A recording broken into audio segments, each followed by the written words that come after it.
It started with the sound of engines. Black SUVs rolled slowly into the dusty compound of a rundown house in Lagos. Children stopped playing. Neighbors stepped out in wrappers and torn singlets, mouths wide open. And then the moment no one could ever have imagined happened. The doors of the SUVs flung open. Tall men in dark suits with earpieces stepped out. They didn't glance around. They moved with quiet purpose.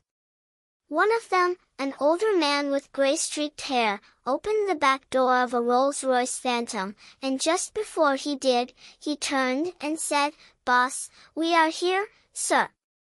From the mud house, a man stepped out. His shirt was faded. His sandals were worn out. Wild hair, thick and uncombed beard, but every man in a suit bowed to him. Right behind him was Monica, the bread seller. 18-year-old Monica with her familiar iron tray of bread, her long skirt, and matching headscarf. That same Monica the neighbors used to laugh at, now standing beside the man the security men called boss. And when they both entered the Rolls-Royce, someone whispered, "What is happening?" No one had an answer, but Monica knew. And that's where her story truly begins. Before this day, Monica had always been the kind of girl who smiled through pain. After losing her parents in a car accident at age 9, she didn't cry for long. She couldn't afford to. Life didn't wait for tears. Her uncles and aunties came during the funeral, made promises, and left her with empty words and no help. She became her own mother, her own father. With her tray of bread balanced on her head, Monica walked the streets of Lagos from 6 a.m. every morning. She sold bread to mechanics, bus drivers, school teachers, and sometimes kind strangers. She saved every little she could. It was from this little that she bought her books and uniforms and somehow managed to graduate from high school as the best student in her class. Still, nobody came to sponsor her. And yet, Monica didn't give up.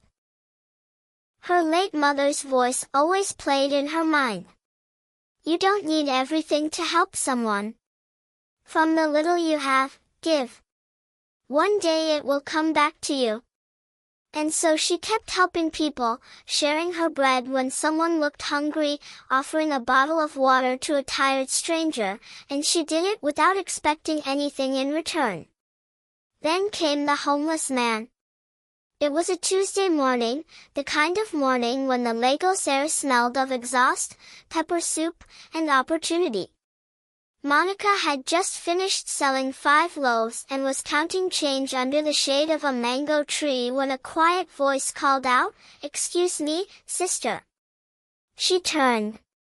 He was sitting on the ground by a wall just beside a rusty gate.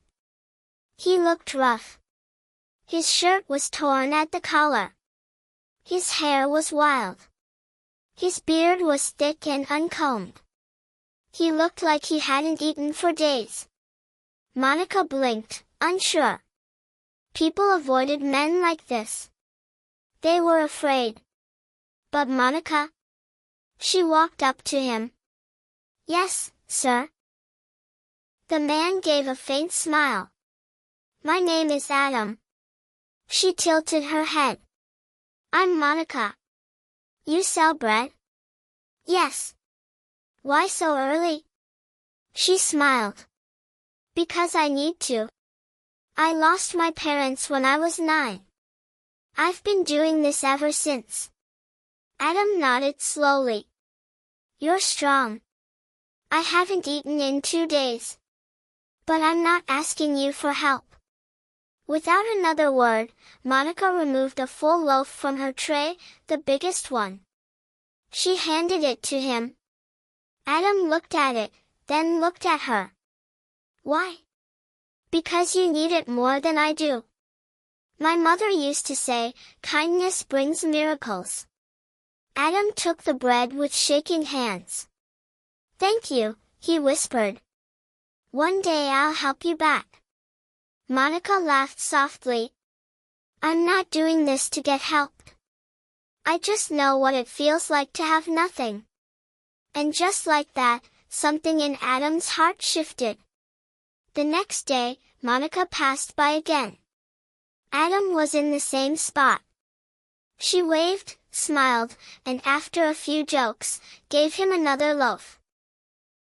No, he said, I don't want to ruin your business. You're not, she insisted. I sell a lot. This is just one. That was how it began. Each morning she passed by and each morning they talked, about life, about dreams, about the people who forgot them. Monica told him how she wanted to study engineering. I want to build something. I want to make cars that can run on sun and air, she said one day. Adam listened. He never laughed at her dreams. One morning, as she prepared to leave, Adam reached into his pocket and gave her a folded envelope. 20,000 naira, she gasped. From where? I carried goods in the market for one man. He paid me well. Monica looked at the money again. No, this is too much. You're the one who needs it. Take it, he urged. Let it be the first step to something bigger. Monica finally agreed, but only took half. Use the rest for yourself. That night she cried, not because of the money, but because someone cared. Really cared. Not out of pity. Not because they wanted something. But because they saw her. And that someone looked like a beggar. A few days later, when she didn't see Adam in his usual spot, her chest grew tight. She waited, looked around, asked people about him.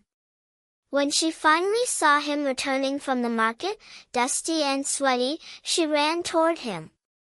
I thought you left like everyone who cares about me left me to suffer, she said breathless. Adam smiled. Even if I leave, I'd take you with me. And before Monica could say a word, Adam dropped to one knee right there on the roadside. He pulled out an old silver ring.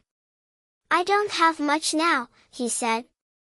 But I will do everything I can to send you to school. I will build a life with you, if you'll let me. Monica stood frozen, then slowly she smiled through her tears. Yes. That simple word changed her life forever. When Adam followed her to her house to help pack her things, the neighbors jeered. See her with a madman? She wants to marry a beggar. She has thrown her life away. But Monica didn't care. She had chosen someone who saw her, someone who believed in her. Then Adam pulled out his phone. David, bring the cars. I'm sending location now. Cars, plural. Before Monica could ask, they heard the sound. Engines. Convoy. And when the black SUVs rolled in, the laughter from the neighbors stopped. And when the men in suits bowed and said, Boss, we're here, Monica's heart skipped. Who are you? She whispered.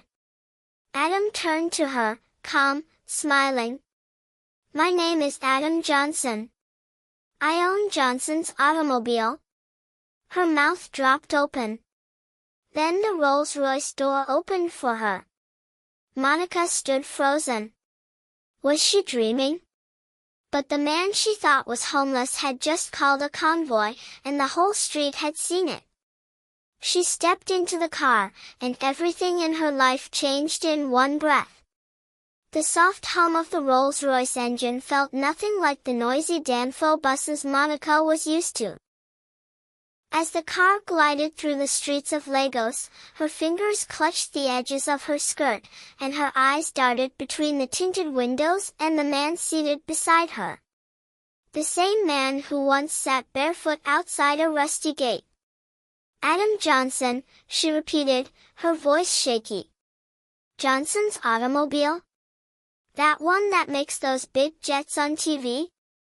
He nodded slowly. Yes, that one. Monica's chest tightened. She didn't speak again for a long time. Her head spun. She looked at his clean hands, the way he now sat straight with quiet authority, yet still so gentle. Nothing like the fragile man who once begged her for bread. Why, she finally asked, voice low. Why pretend to be homeless? Adam sighed, looked out the window, then turned back to her. I got tired, Monica, he said. Tired of fake smiles, gold diggers, journalists pretending to be in love just for stories. I wanted to meet someone real, someone who didn't see my money first. Monica blinked. So, you threw everything away? I didn't throw anything away. He smiled. I stepped aside. Just to see the world without filters. No money, no title, just me. She stared at him. And you chose me. He reached for her hand. You didn't see a beggar. You saw a person. You shared your bread with me even when you didn't have much. You believed in my dreams before knowing they were real. Monica's eyes welled up. I still can't believe this. I thought I was helping a man who had nothing. You were, he said gently. I had nothing, until I met you. As the convoy turned into a massive black gate with golden spikes and security cameras, Monica leaned forward, stunned. Is this a hotel? She asked. Adam chuckled softly. No, home. Continued in next message. Continuation. The gates opened slowly to reveal a breathtaking estate.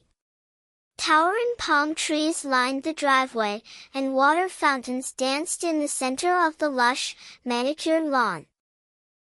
Monica stared in disbelief as the Rolls-Royce glided through, past white marble lions and rows of luxury cars parked like obedient soldiers. Welcome home, sir, the guards at the door saluted as Adam stepped out. He turned to help Monica, who still clutched her iron bread tray tightly like it was her only possession. You can let go now, Adam said gently. Monica looked down at the tray, her lifeline for years, and slowly handed it to the man who had bowed. He took it with both hands, almost reverently, and whispered, "This tray changed a life." Inside the house, everything gleamed. Chandeliers bigger than Monica's entire bedroom hung from the ceiling. Portraits in golden frames lined the walls. Housekeepers stood neatly in a row, bowing as she passed. "Good afternoon, madam," they said in unison. "Madam?" Monica nearly turned around to check who they were talking to. Adam led her upstairs to a room that smelled like lavender and expensive silence. On the bed lay a designer dress, white and gold, with shoes to match. "Tomorrow," he said, "we'll go register you for university. But tonight, you rest. You're home now." Monica touched the soft blanket on the bed, tears welling up again. "I don't know how to thank you," she whispered. Adam smiled. "You already did. The day you gave me bread, you gave me back my faith in people. You gave me peace. Let me give you back the world." She stared at him. "But what if I'm not ready for all this?" Adam sat beside her. "You don't have to be ready.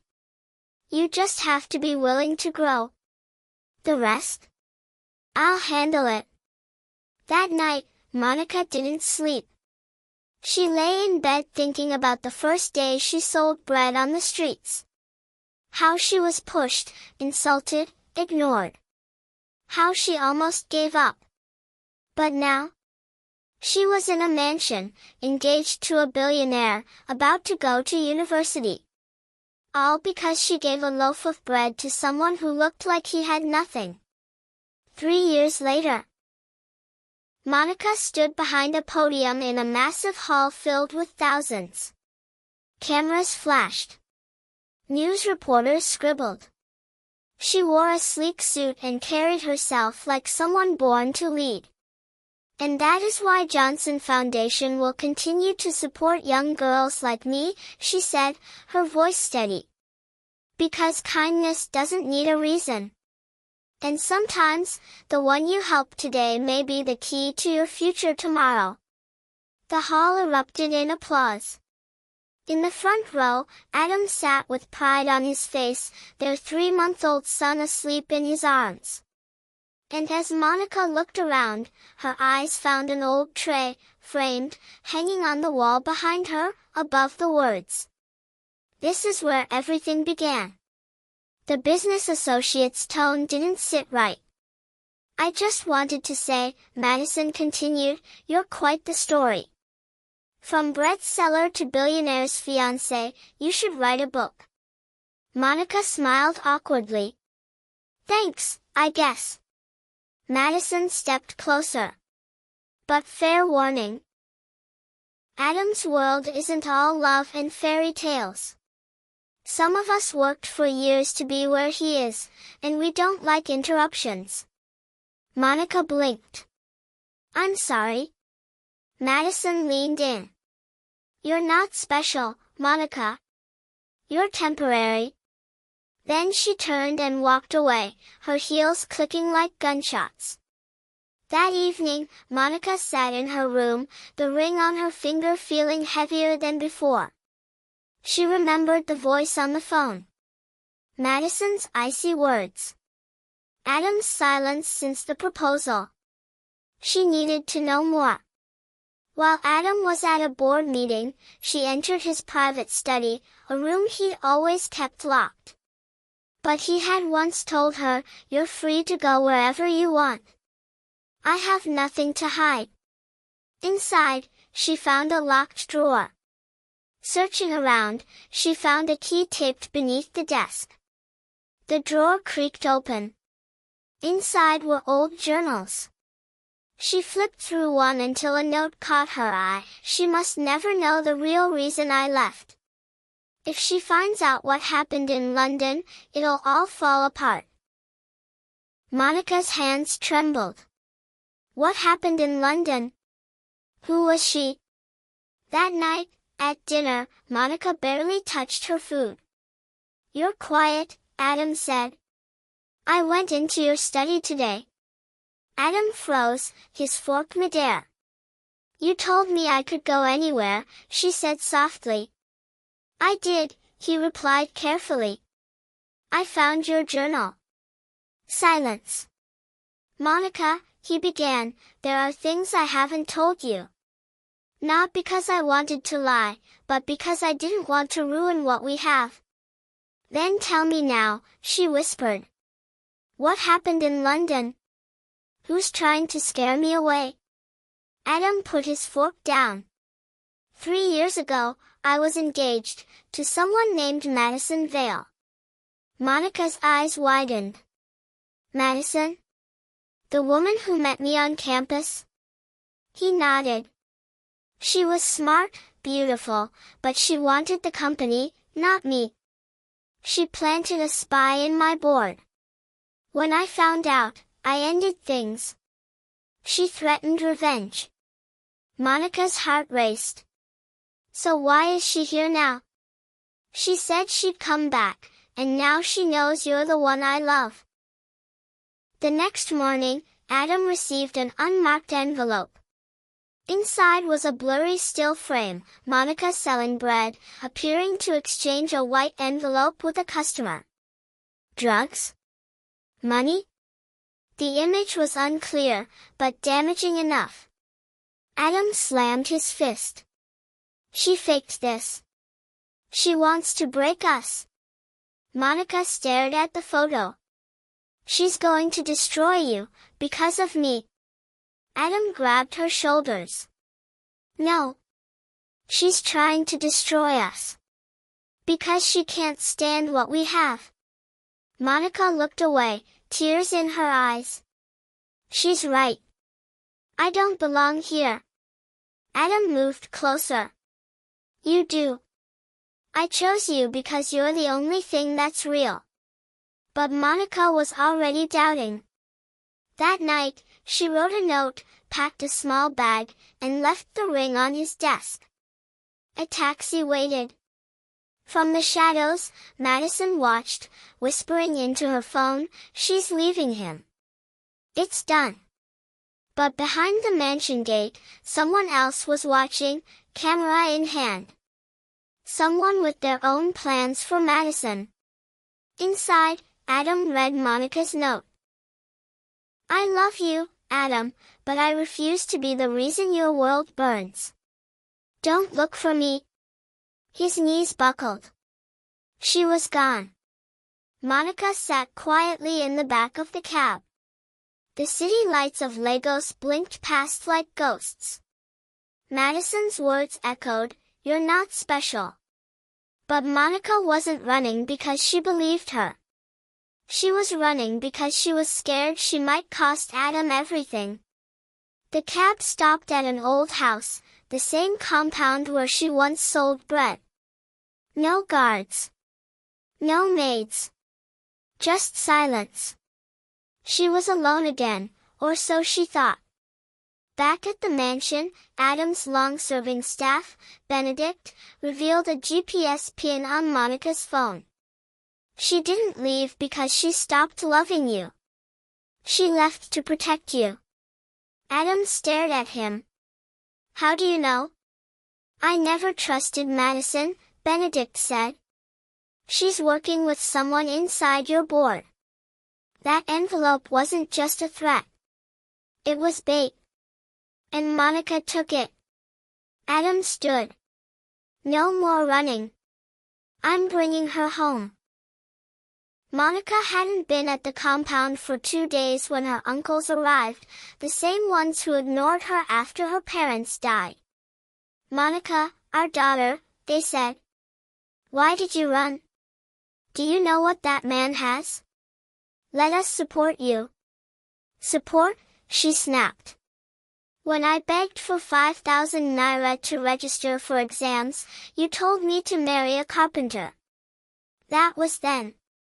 No. Your hearts were hard. She shut the door. Behind it, she cried, not because she missed them, but because they still saw her as a tool, not a person. Then came the text, come to the abandoned factory behind Ida. Come alone. Adam's life depends on it. She tried to call back. The number was dead. But something in her heart said, Madison. She didn't know she was being watched. Benedict handed Adam a folder labeled Project Serpent. Madison had manipulated board members and nearly gained enough shares to oust Adam as CEO. But there was more. The CCTV footage from Monica's scandal showed the truth. The envelope was newspaper wrapping plantain. Adam's jaw clenched. Then we expose her. There was also a photo, Madison speaking to a familiar face. A board member, Adam said. Yes, Benedict replied. She's working with your own people. Monica arrived at the factory just past midnight. Broken windows. Chains. Shadows. Hello, she called. Madison stepped out, wearing black, a pistol in her hand. I told you to stay away, she hissed. But you didn't listen. What do you want? You made him choose you. Monica shook her head. He was never yours. Madison stepped forward. He was mine before you sold your first loaf. Suddenly, lights burst on. Tactical gear-clad guards flooded in. Drop the weapon. Madison spun, but it was too late. Adam stepped out. Monica gasped, Adam! A shot fired. Benedict fell. "I'm fine," he shouted. "Just a graze." Madison was tackled, screaming. "You were nothing but a street girl. He belongs to this world, not you." But Monica ran to Adam, arms around him. "You're okay?" He nodded. "Now that you're here." The next day, Madison's confession exploded online. Secret recordings captured her threats, her crimes, and her betrayal. She was arrested for attempted murder, corporate espionage, and fraud. Board members were exposed. Adam regained control. And Monica, the bread seller, became a national hero. Benedict recovered. Monica brought him pepper soup. "I deserve a promotion," he joked. "You got one," Adam smiled. "Head of security and loyalty." But Adam had one more thing to do. Exactly 1 year after Monica gave a loaf of bread to a stranger, she walked down the aisle in a grand Lagos wedding. A glass-domed garden. African presidents. Nollywood stars. Her neighbors. Teachers. She was no longer the girl with an iron tray, she was a woman who had endured, loved, and forgiven. "You once gave me bread when I was starving," Adam said, placing the ring on her finger. "And you gave me peace when I had nothing else," Monica whispered, sealing it with a kiss. 3 months later, Monica graduated top of her class in mechanical engineering. She rejected foreign offers and joined Johnson's Automobile as lead engineer. She launched Nigeria's first solar car, the MB Breeze. She bought her old compound, not to live in it, but to turn it into a free learning center. People now called her Madam Monica. 2 years later, twins cried in the Johnson mansion. A boy and a girl. Jonathan and Amanda. Adam held her hand. "They're beautiful." Monica stood on the balcony, babies in arms, sunrise in her eyes. She remembered her mother's words, "From the little you have, give to someone who truly needs it." And she had. That single loaf of bread had led her to love, destiny, and a life bigger than her dreams. She whispered through a tear, "Thank you, Mama. I gave what I had, and God gave me everything." I hope you learned something from this story. Please, if you haven't subscribed, kindly click on the subscribe button. Be a part of my growth. Turn on the notifications so that when I post more interesting stories, you'll be the first to get them. And if you're a returning subscriber, thank you so much for your consistent support.